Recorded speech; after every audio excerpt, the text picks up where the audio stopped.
Hi, I'm Nicholeen Peck, and I teach parenting and family relationships, bonding, all through the lens of self-government. And in this video, we're going to talk about creating family traditions that last.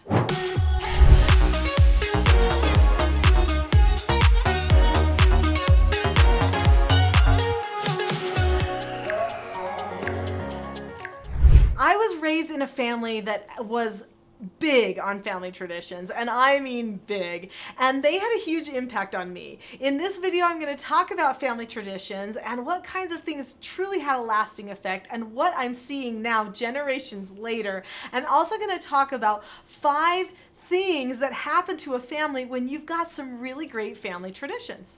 My grandparents were family tradition fanatics, and then of course my mother became a family tradition fanatic, and guess what happened to me? I love family traditions too, so then my children now are starting to do the same family traditions. Years ago, my grandfather came up with this idea for a family tradition based on a nursery rhyme called Little Jack Horner. So it goes, Little Jack Horner sat in the corner eating his Christmas pie. He stuck in his thumb and pulled out a plum and said, "What a good boy am I." Well, my grandfather loved nursery rhymes. I think he learned to love them from his mother, okay? And so we're talking going back to the 20s and 30s now. So he decided that he wanted to have a tradition that he was going to create for his family based upon this nursery rhyme. So he took a big old wash tub and he put gifts in it and tied strings on them. And then he put a name on every string and he popped them through some wrapping paper and taped that wrapping paper down. And then on Christmas Eve at our big Christmas party, he brought out this big wash tub and he said, "This is our Christmas pie." Whoa, we were so excited. All the grandchildren looking at this Christmas pie with strings coming out and our names on the strings. And he would say, "Let's see what kind of a surprise is in our Christmas pie. Maybe it's a plum, or maybe it's something else." And we got so excited. So we all gather around the Christmas pie at a certain time on Christmas Eve now every year because of Grandpa. And we all say the nursery rhyme once to practice. And then we say it again. And when it gets to the part where it says he pulled out a plum, every single person pulls on that string and we get a surprise just for us. It is the first gift of Christmas that happens for us on Christmas Eve in our Christmas pie. My mother, who's now the grandmother, does Christmas pie. Every single Christmas Eve, we have a Christmas pie, which we call Little Jack Horner. Now, guess what? My oldest daughter, she's having a baby, and we are having Christmas Eve at our house. And guess what we have to do on Christmas Eve? Little Jack Horner. We have to have a Christmas pie. It just wouldn't be Christmas Eve without it. Now, my daughter has already said that when she goes to her in-laws for Christmas Eves, when she can't be with us, she said, "I think I want to bring a Christmas pie," because how could she have Christmas Eve without a Christmas pie? Well, obviously she could, but that just tells you how dear to our hearts Christmas pie is.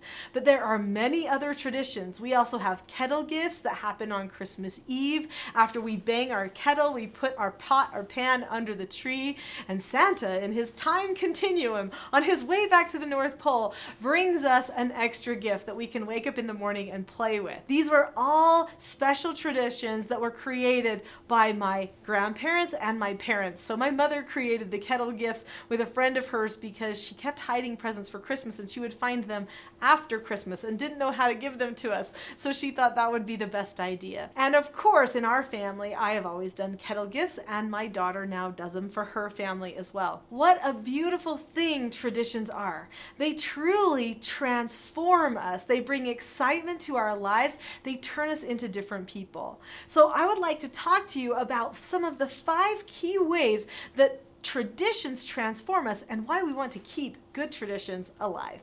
Before I talk about these 5 reasons we want to definitely remember traditions in our family and come up with new and exciting traditions that might stand the test of time, I would like to invite you to leave a comment. So, Comment below about what types of traditions are meaningful to your family. You might give people an idea they hadn't thought of yet. And I can't wait to read the traditions that you have for certain holidays. Maybe it's a food that you like, or maybe it's a game that you play, or a place that you go. Share it with me. I would love to see what you're doing for fun in your family. It's so important that we protect our family culture, and tradition is one of the things that protects our family culture. In fact, traditions are things that set us apart from every other family around. Most families eat dinner, but do they do it on the floor once a week like some families do?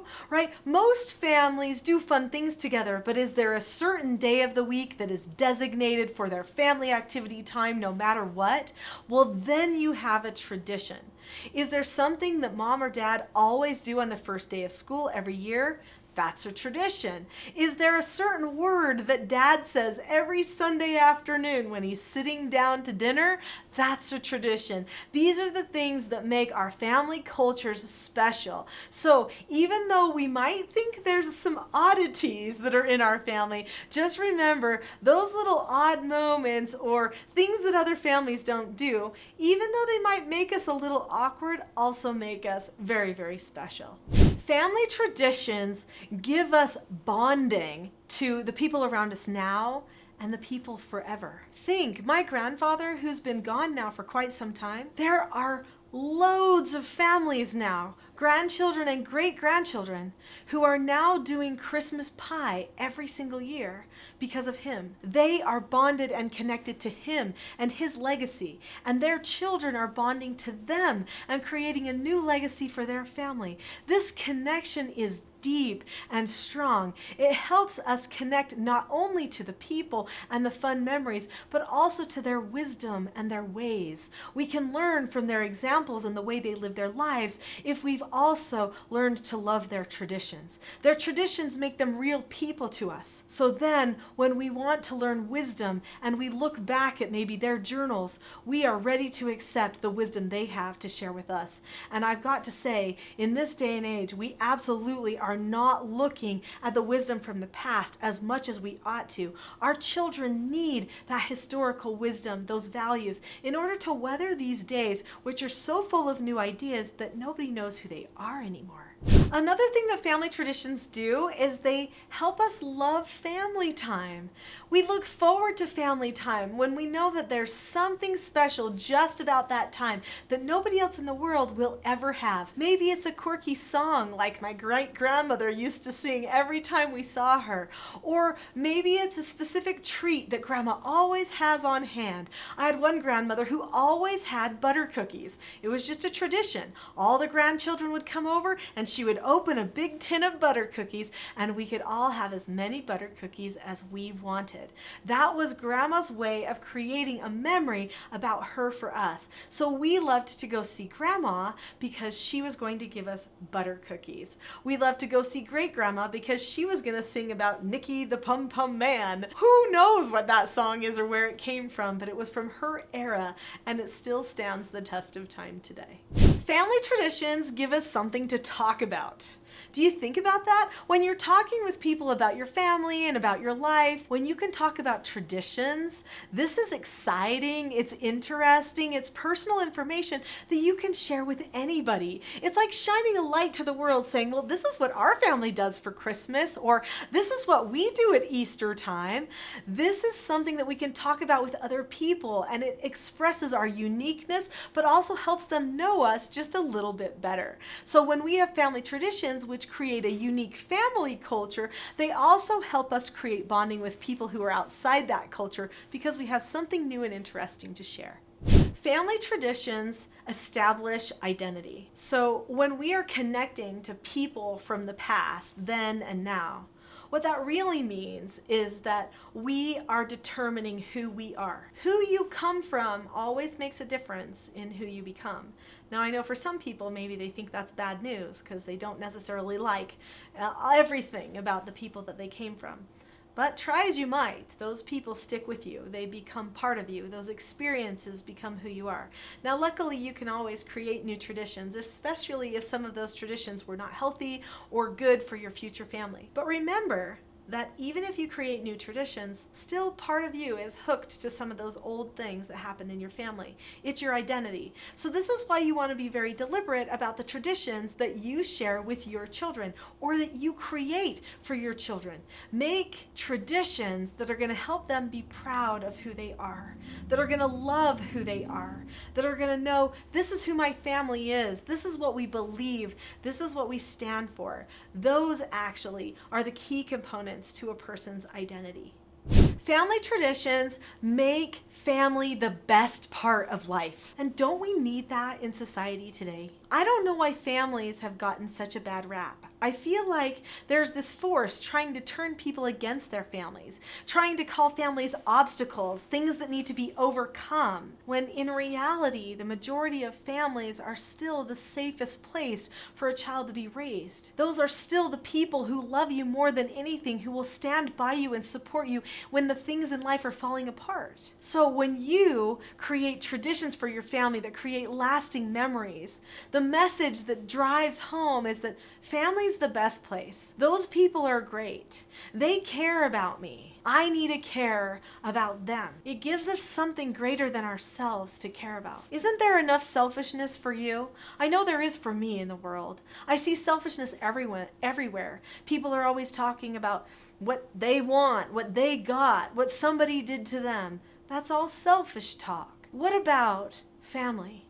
Family teaches us to care about a larger group of people, to bond to other people, to sometimes even sacrifice and inconvenience ourselves to help somebody else out because we love them. That is a message the world absolutely needs, and it starts in the family. And when you create traditions, you create an environment where a person gets the opportunity to think that family is best. So while you're thinking about what traditions you want to create for your family, you might want to look in the description below this video. Below this video, there is a link that says teachselfgov.com/toolkit. That is a link to my Calm Parenting Toolkit, and I would like to give it to you for free. If you really want to create a tradition in your family that can stand the test of time, create a tradition of calmness. It starts with you. And if you know you're struggling with it or some other people in your family are struggling with it, get the tools you need to establish a habit and a tradition of calmness at your house so that the bonding can happen more freely and people truly can remember the very best about family instead of some of those moments that have been hard to get through. Click on that link now and get the 10-lesson mini course, the Calm Parenting Toolkit. It will change your life, I promise. I'll see you there.